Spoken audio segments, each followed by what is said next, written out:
मैं योगेश कुमार एक बार फिर से आपके अपने YouTube channel success with Yogesh पर आपका हार्दिक स्वागत करता हूं और आशा करता हूं कि आप अपनी पढ़ाई बेहतरीन और ज़बरदस्त तरीके से कर रहे होंगे। दोस्तों, आज हम 10th क्लास बोर्ड के लिए निर्देशांक ज्यामिति चैप्टर को लेकर आए हैं और वे सारे क्वेश्चन जो बहुत ज़्यादा इम्पोर्टेंट है। आपकी जो मैथ का पेपर आपका होने वाला है यूपी बोर्ड में, आपसे इस क्लास से आप उम्मीद करना कि कम से कम 4 या 5 क्वेश्चन पूछे जा सकते हैं और वेरी इंपॉर्टेंट पर्सन को आज हम करने वाले हैं। और देखिए, सबसे पहले चैप्टर आज हमारा है निर्देशांक ज्यामिति। कौन चैप्टर है भैया? निर्देशांक ज्यामिति। ठीक है भैया, कोऑर्डिनेट ज्योमेट्री चैप्टर है और इस चैप्टर में जो वेरी इंपॉर्टेंट क्वेश्चन पूछे जाते हैं, देखिए पहला क्वेश्चन पूछा जाएगा बीच की दूरी से। बीच की दूरी, हमारे पास दो बिंदु दिए होंगे जैसे कि x1 y1 व बी पॉइंट होगा x2 y2। यहां से पूछी जाएगी बीच की दूरी। बीच की दूरी, और बीच की दूरी के लिए आपको एक फॉर्मूला याद रखना है, √x1 माइनस x2। देखिए x1 माइनस x2 का whole square plus y1 minus y2 का होल स्क्वायर। ठीक है, देखिए जो क्वेश्चन में करवा रहा हूं वो किसी न किसी बोर्ड में पूछा गया है। आपको उस क्वेश्चन को बड़े ध्यानपूर्वक समझना है और बस एग्जाम से पहले आपको उन क्वेश्चनों का रिवीजन करके जाना है।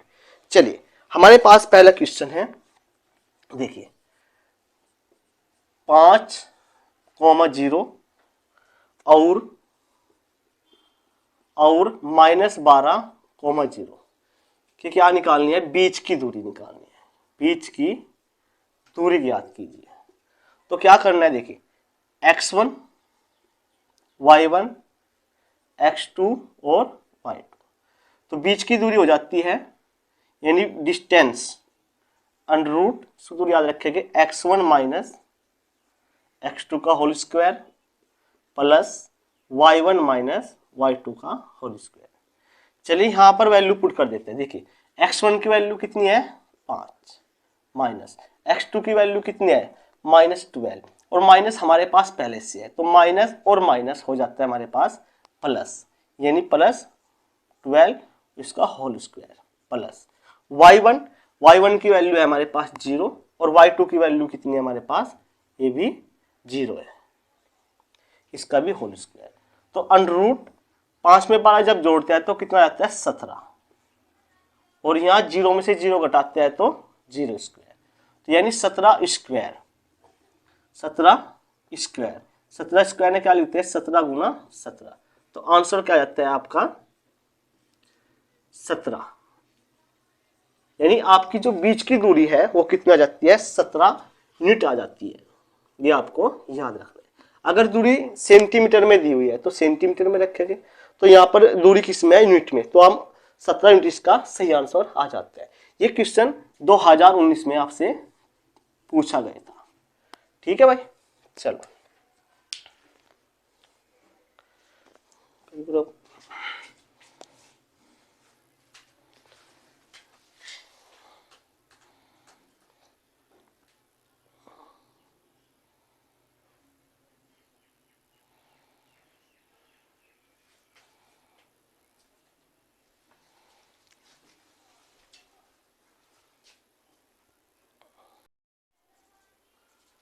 2023 वेरी मोस्ट इंपोर्टेंट पर्सन है सब, आप इसे ध्यान से पढ़ना। चलिए, उसके बाद एक क्वेश्चन बहुत बार पूछा जाता है कि यदि बिंदु दिया हुआ हमारे पास, क्या दिया हुआ है? बिंदु P दिया हुआ है -6, -8। ठीक है, कि मूल बिंदु से दूरी, कि मूल बिंदु से दूरी हमको ज्ञात करनी है। देखिए, यदि मैं मानता हूं कि बिंदु P पॉइंट कितना है? -6,8 है। मूल बिंदु क्या होता है?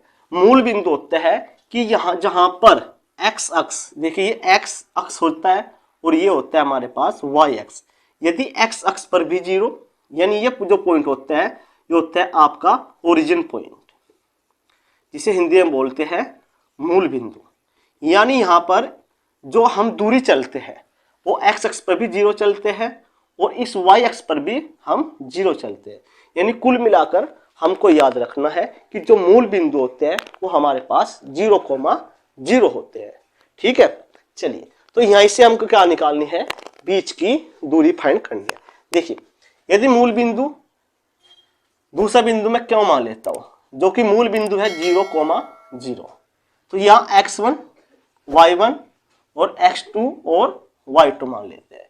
यानी अब इन दोनों बिंदुओं की हमको बीच की दूरी निकालनी है, यानी p इंटू क्यू, यानी बीच की दूरी। तो फॉर्मूला क्या हो जाता है हमारे पास, x1 माइनस x2 का whole square plus y1 minus y2 का होल स्क्वायर। चलिए देखिए x1 की वैल्यू कितनी है, -6, और x2 की वैल्यू कितनी है हमारे पास, 0 का होल स्क्वायर, प्लस y1 की वैल्यू 8 और y2 की वैल्यू हमारे पास कितनी है, 0। तो यानी यदि -6 से हम 0 को घटाते हैं तो कितना आंसर आ जाता है, -6। तो 8 से 0 जब घटाते हैं तो आंसर आता है 8, इसका आता है होल स्क्वायर। यानी माइनस का जब स्क्वायर करते हैं, यह भी ध्यान रखना, यदि माइनस का हम स्क्वायर करते हैं तो हमारा आंसर आ जाता है प्लस में आ जाता है। यानी माइनस माइनस हो जाता है प्लस, और 6 का स्क्वायर आ जाता है 36 और 8 का स्क्वायर आता है 64। अब ऐड करते हैं तो 6 और 4 10, 3 और 6 9 और 1 10, 100 का वर्गमूल आता है 10, 10 21 का सही आंसर आ जाता है। ठीक है भाई, ये क्वेश्चन आपसे 2019 में पूछा गया था। ठीक है, ऐसे क्वेश्चन कम से कम 2 या 1 मार्क्स में पूछे जाते हैं, जो आपको कतई आने चाहिए। चलिए उसके बाद इंपोर्टेंट पर्सन है हमारे पास। देखिए हमको 2 बिंदु दिए हुए हैं, समझ में भाई, माइनस पी के पॉइंट कितने हैं, -6,8 के मूल बिंदु से दूरी। हमको याद रखना है कि जो मूल बिंदु होते हैं 0,0 होते हैं, यानी एक्स अक्ष पर भी हम 0 चलते हैं और वाई अक्ष पर भी हम 0 ही चलते हैं। ठीक है भाई, चलिए उसके बाद क्वेश्चन है मध्य बिंदु का। देखिए एक वेरी मोस्ट इंपोर्टेंट फॉर्मूला होता है जो हमको याद होना चाहिए। यदि मैं बात करता हूं कि मध्य बिंदु की, यदि हमारे पास 2 प्रकार के बिंदु है, जैसे कि P पॉइंट मान लेते हैं x1 y1 व Q पॉइंट मान लेते हैं x2, y2, तब हमें मिड पॉइंट निकालना है इनका, यानी मध्य बिंदु निकालना है। तो मध्य बिंदु निकालने के लिए हमको क्या याद रखना है, x1 plus x2 but upon 2, y1 plus y2 upon 2, यह हमारे पास मध्य बिंदु का फॉर्मूला है। देखिए इस फॉर्मूले से जुड़े जो बोर्ड में क्वेश्चन है वो कैसे कैसे पूछे जाते हैं। जैसे कि हमारे पास है -2, -2 6 व -2 6 व -2 और 10।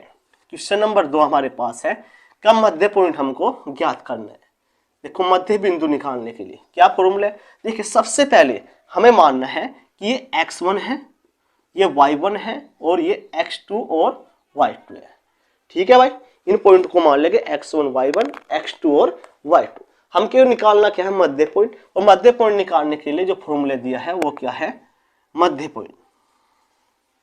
मध्य बिंदु निकालने के लिए x1 plus x2 upon 2, x1 की वैल्यू -2 प्लस x2 की वैल्यू हमारे पास है -2 और अपॉन आ जाते हैं 2, y1 की वैल्यू हमारे पास 6 और y2 की वैल्यू कितनी है हमारे पास 10 और अपॉन आता है हमारे पास 2, यानी -2 यानी आता है -4 अपॉन 2। 6 में जब 10 ऐड करते हैं तो कितना आता है 16 और अपॉन 2।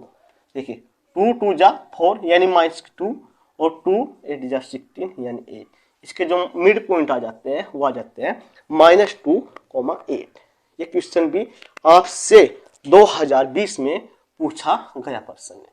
सारे क्वेश्चन ये हैं जो किसी बोर्ड में जरूर पूछे गए हैं और आशा करता हूं अब कभी ये क्वेश्चन पूछे जाने वाले हैं। चलिए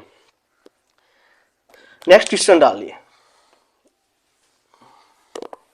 नेक्स्ट क्वेश्चन है, देखिए हमारे पास दो प्रकार के अक्ष होते हैं। देखिए यदि मैं बात करता हूं कि हमारे पास दो प्रकार के अक्ष होते हैं, एक तो होता है एक्स अक्ष, एक होता है वाई अक्ष। ठीक है भाई, वाई डैश। यदि मैं मानता हूं कि एक्स अक्ष से चली गई दूरी, देखिए दो चीज को ध्यान रखना है, एक्स अक्ष से दूरी, यदि मानता हूं एक्स अक्ष से दूरी, ठीक है, और वाई अक्ष से दूरी, वाई अक्ष से दूरी, यानी इन दोनों बातों में क्या डिफरेंस है। देखिए यदि मैं एक्स अक्ष इसको मानता हूं पूरे को, तो एक्स अक्ष से दूरी या तो वो दूरी क्या होती है, वाई अक्ष पर चली गई दूरी होती है, यानी जितनी भी एक्स अक्ष से वो कितनी दूर है, यानी जाहिर सी बात होगी कि वो पॉइंट वाई अक्ष पर स्थित होगा। और वाई अक्ष पर ये ध्यान से अगर आप देख रहे होंगे तो सब क्या है, ये एक्स अक्ष है। तो एक्स अक्ष से यदि मैं ऊपर की यहां कोई पॉइंट मानता हूं, हम जानते हैं कि प्लस में चलते हैं और इस पॉइंट से हम नीचे माइनस में चलते हैं। यदि एक्स अक्ष से, ये एक्स अक्ष है हमारे पास, ये कौन सा अक्ष है, एक्स अक्ष है। यदि एक्स अक्ष से दूरी की बात करते हैं तो एक्स अक्ष से अगर हम दूरी की बात करते हैं तो कितनी दूरी पॉइंट मानना पड़ेगा कि यानी इस पॉइंट पर जितनी यह दूरी चली होगी यहां पर, तो क्या होगी, एक्स अक्ष से चली गई दूरी होगी। यदि ये पॉइंट हो जाता है हमारे पास 0 -4 +4, या फिर इस पॉइंट से इधर पॉइंट हो जाता है हमारे पास 0 -3, क्या हो जाता है 0 -3, यानी अगर एक्स अक्ष से चली गई दूरी कितनी है, यहां पर कितनी दूर है, 4 दूर है। तो चलिए इसी कंसेप्ट पे हम एक क्वेश्चन ध्यान से समझेंगे। देखिए हमारे पास क्वेश्चन है कि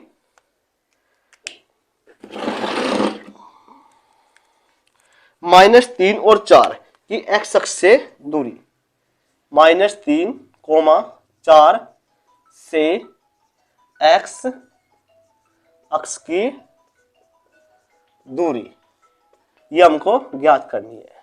क्या ज्ञात करनी है, -3, 4 से एक्स अक्ष से दूरी ज्ञात कीजिए। देखिए बड़े वेरी मोर इंपोर्टेंट पर्सन, ध्यान से अगर समझेंगे कि जो -3 है, -3 क्या है, एक्स अक्ष पर चली गई दूरी, एक्स अक्ष पर चली गई दूरी, चली गई दूरी। और यदि मैं एक 4 समानता हूं जो कोमे के बाद लिखी होती है, वो होती है हमारी वाई अक्ष पर, वाई अक्ष पर चली गई दूरी, चली गई दूरी, ये होता है हमारे पास।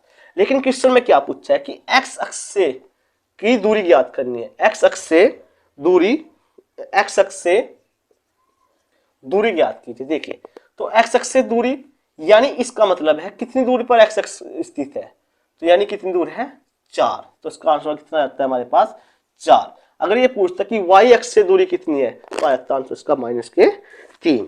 चलिए उसके बाद सिंह भैया, चलिए देखिए हमने क्या ज्ञात करना है, केंद्रक। ये क्वेश्चन ही बहुत ज्यादा इंपॉर्टेंट था। चलिए हमको एक चीज ज्ञात करना है, केंद्रक। यदि 3 बिंदु हमारे पास है, कितने बिंदु भाई, 3 बिंदु हमारे पास है, जैसे कि मानते हैं हम x1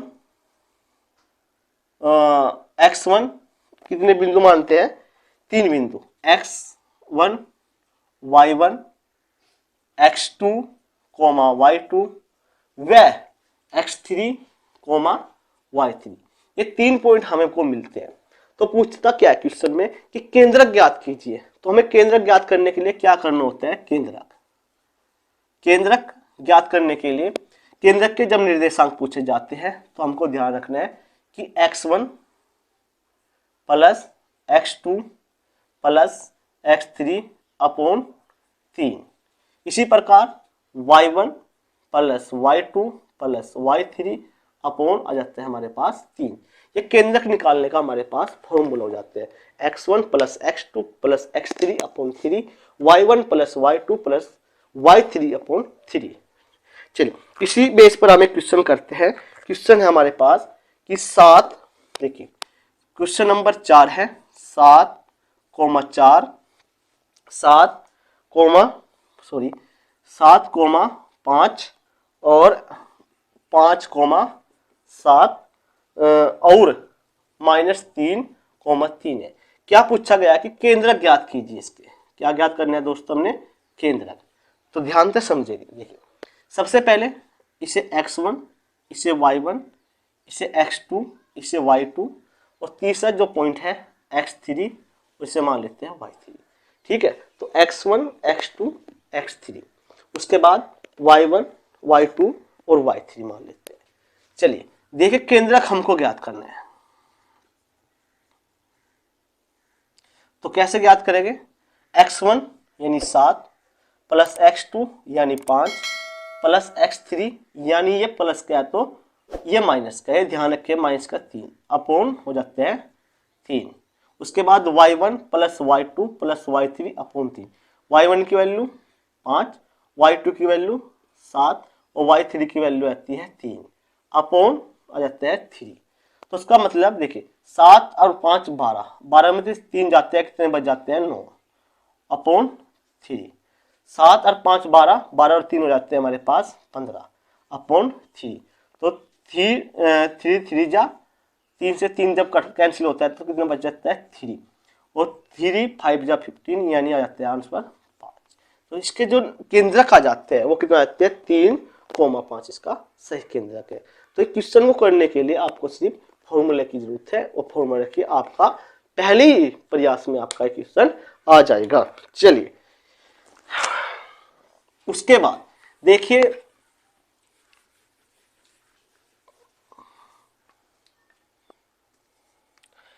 एक वेरी मोस्ट इंपोर्टेंट फॉर्मूला है जिस पर बेस बहुत सारे क्वेश्चन पूछे जाते हैं। उस फॉर्मूले को आप बेहतरीन तरीके से आपको पढ़ना है, समझना है, क्योंकि वो उससे रिलेटेड क्वेश्चन एग्जाम में जरूर पूछा जाता है।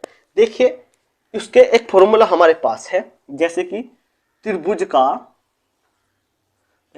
का यदि मैं मानता हूं कि 3 बिंदु संरेख है। सबसे पहले समझेंगे यदि 3 बिंदु क्या होता है भाई? 3 बिंदु संरेख है। क्या है? 3 बिंदु संरेख है। संरेख का मतलब है किसकी जो 3 पॉइंट है वे किसी एक ही लाइन पर स्थित है, ये हमको समझना है। जो संरेख का मतलब क्या होता है? भाई त्रिभुज होता है वो 3 बिंदुओं से मिलकर बना होता है, ये आपको पता है।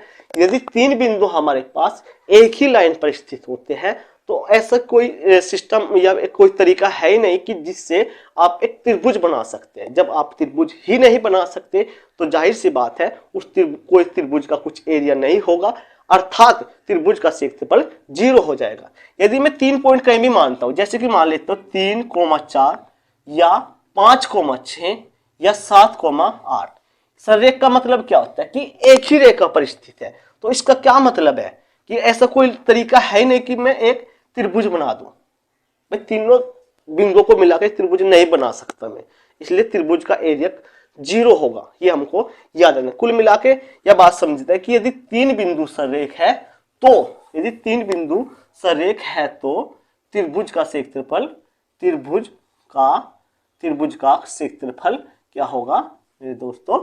0 होगा। क्या होगा भाई? 0 होगा। ये आपको समझना है।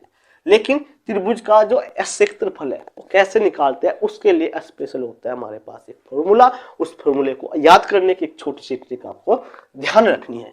जैसे कि हम मानते हैं कि एक ये ट्रिक है भाई, त्रिभुज का जो क्षेत्रफल है उसे याद करने की ट्रिक है 1 2 3 2 3 1 3 1 2 1 2 3 2 3 1 या 3 1 2। देखिए तो पहला पॉइंट होता है वो x का होता है, ये जो दो बाद के पॉइंट होते हैं ये y के होते हैं। इससे हमको फॉर्मूला आसान है। देखिए कैसे हमको याद करना है फॉर्मूला। सबसे पहले यदि मैं मानता हूं त्रिभुज का क्षेत्रफल उसे बोलते हैं डेल्टा, एरिया ऑफ त्रिभुज का क्षेत्रफल। तो हाफ यानी 1/2, यहां लगाते हैं कोष्टक। जैसे कि ये होता है x1, y2 minus y3 plus उसके बाद आता है x2 y3 minus y1 plus ये हो जाता है आपका x3 यानी y1 माइनस हो जाता है आपके पास y2। ये क्या होता है आपके पास त्रिभुज का क्षेत्रफल आ जाता है। चलिए ठीक है भाई, तो इसको त्रिभुज का क्षेत्रफल ज्ञात करने के लिए आपको इतना याद रखना है कि 1 2 3 2 3 1 3 1 2।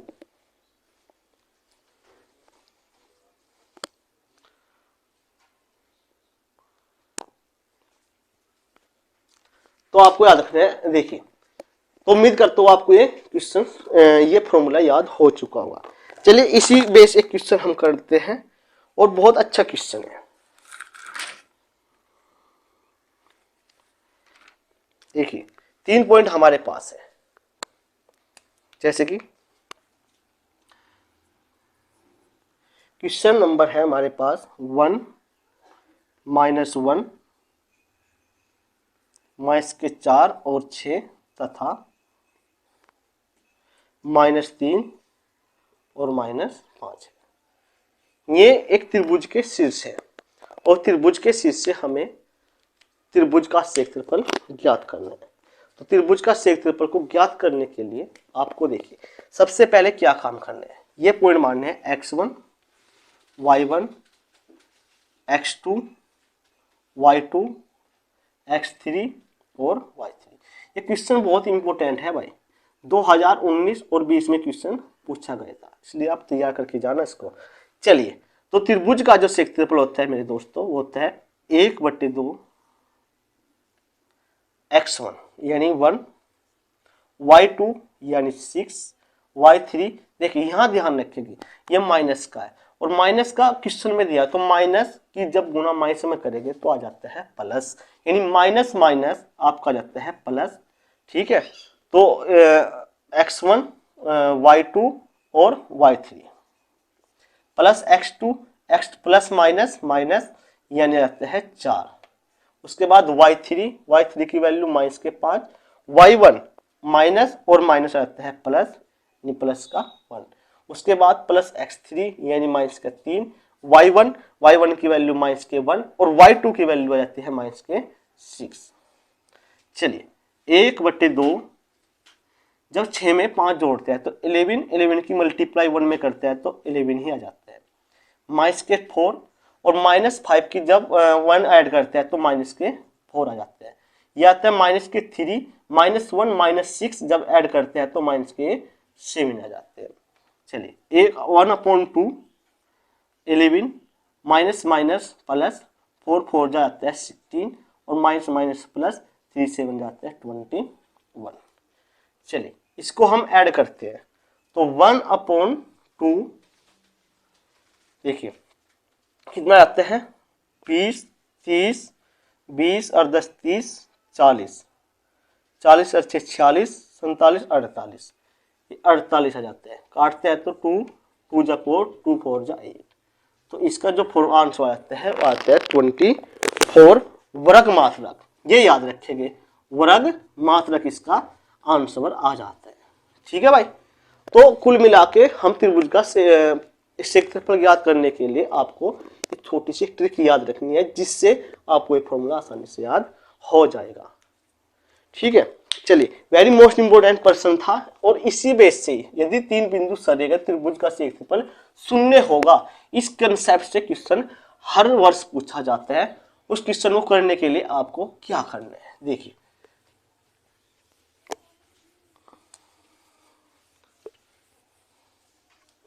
चलिए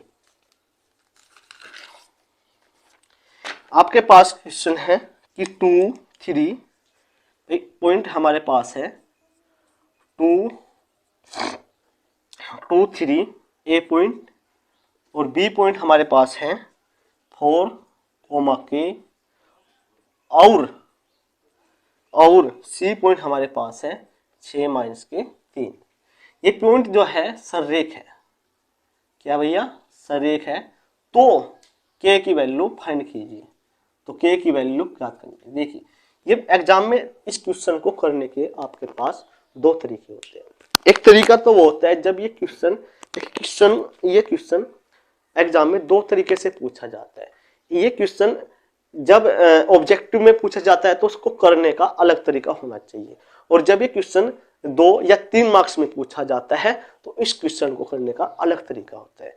तो दोनों में तरीका आपको बताने वाला हूं, तो आप क्वेश्चन को थोड़ा ध्यान से समझना है, ठीक है।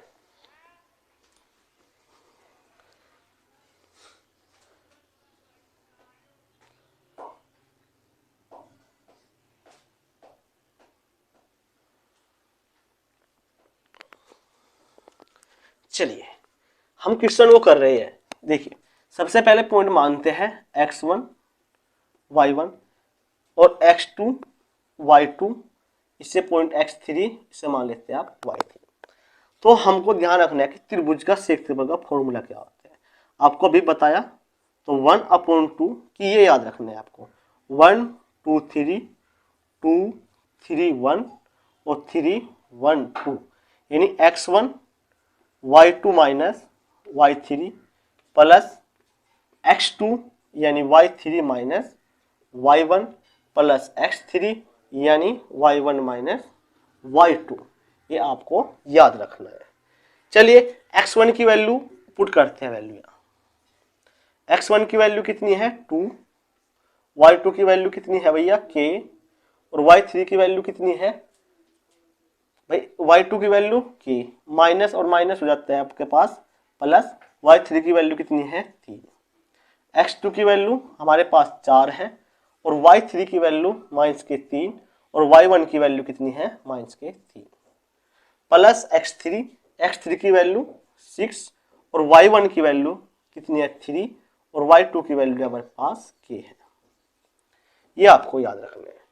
तो देखिए त्रिभुज तीनों बिंदु क्या है भैया सरेख है, क्या है तीनों बिंदु क्या है ये सरेख है। जब तीनों बिंदु सरेख है तो त्रिभुज का क्षेत्रफल हो जाता है आपके पास 0, ये क्या हो जाता है 0, और जब मल्टीप्लाई करते हैं तो ये 0 आ जाता है। तो 2 के अंदर मल्टीप्लाई करो, 2 जब 2 की 3 में करते हैं तो 2 3 जाता है 6। इसी प्रकार माइनस के 3 यानी माइनस के 6 और प्लस माइनस माइनस और 6 की मल्टीप्लाई करोगे 24 प्लस, इसी प्रकार 6 की 3 में करते हैं 6 3 जा 18 और प्लस माइनस माइनस 6 की k में करते हैं तो 6k। देखिए 0 बराबर 2k और माइनस के 6k, ये आ जाता है हमारे पास माइनस के 4k। तो इसी प्रकार 18 और 6 कितने हो जाते हैं भैया 24, 8 और 6 14, 1 और 1 24 यानी माइनस के 24।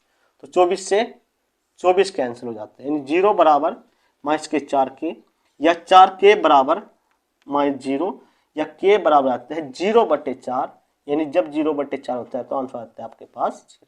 तो k की वैल्यू कितनी आ जाती है फाइनली हमारे पास ये आ जाती है 0। तो ऐसे ही क्वेश्चन सर यहाँ पर क्या हुआ, बस ज्यादा ज्यादा क्या होता है कि जो 3 पॉइंट होते हैं तीनों पॉइंट को बदल दिया जाता है, और जहां के होता है वहां ए या सी या डी या कुछ और वैल्यू देते हैं, उसकी वैल्यू निकालने के लिए पूछी जाती है। आपको ये तरीका तब लगाना है जब इस क्वेश्चन को कम से कम 3 या 4 मार्क्स में आपसे पूछा जाता है। यदि इस क्वेश्चन को 3 या 4 मार्क्स में पूछा जाता है, लेकिन यदि इस क्वेश्चन को ऑब्जेक्टिव टाइप में पूछा जाए तो आपको क्वेश्चन कैसे करना है वो आपको मैं बता रहा हूं। इस ट्रिक को थोड़ा ध्यान से समझेंगे आप लोग, ठीक है। ऑब्जेक्टिव पर्सन में इस ट्रिक को अगर आप पाते हैं तो क्वेश्चन को ज्यादा से ज्यादा आप 10-20 सेकंड में आप क्वेश्चन को कर जाएंगे। चलिए देखिए कैसे करते हैं, ट्रिक से हम समझेंगे। आपको ध्यान रखना है, देखिए x1 y1 x2 y2 x3 y3 तो वैल्यू माननी है। आपको एक फॉर्मूला याद रखना है y2 माइनस y1 बटे x2 माइनस x1, ठीक है भाई। ये फॉर्मूला आपको याद रखना है। देखिए ये लगाते हैं इसमें k y2 की वैल्यू कितनी, इसको थोड़ा सा इधर लिख लेते हैं, यानी ये फॉर्मूला आपको याद रखना है y2 माइनस y1 और x2 माइनस x1। कैसे करना है, x1 y2 इन पॉइंट में लगाओ k माइनस y1 माइनस के 3 अपॉन x2 यानी 4 माइनस x1 यानी माइनस के 2। अब इस दोनों फॉर्मूले में लगाइए, यानी हो जाता है x1 y1 x2 और y2, यानी माइनस के 3 माइनस y1 यानी माइनस के k बराबर x2 यानी 6 माइनस x1 यानी माइनस के 4। तो k माइनस 3 या 4 में से 2 घटाते हैं तो बच जाते हैं 2 माइनस के 3 माइनस के k और 6 में से जब 4 जाते हैं तो बन जाता है 2, 2 से 2 कैंसिल हो जाते हैं। अब कहोगे जी सर देखिए माइनस का k और माइनस का k इधर जब इधर लेकर आते हैं तो क्या हो जाता है k प्लस k, इधर लेके जाते हैं माइनस के 3 ये होता है प्लस का 3, k और k होता है 2k और 3 से 3 जब काटते हैं तो क्या आता है 0, यानी k बराबर 0/2 यानी आंसर आता है 0। तो आपको जल्दी से इस फॉर्मूले से करना है, इस फॉर्मूले में जब ऑब्जेक्टिव पर्सन में क्वेश्चन पूछा जाए।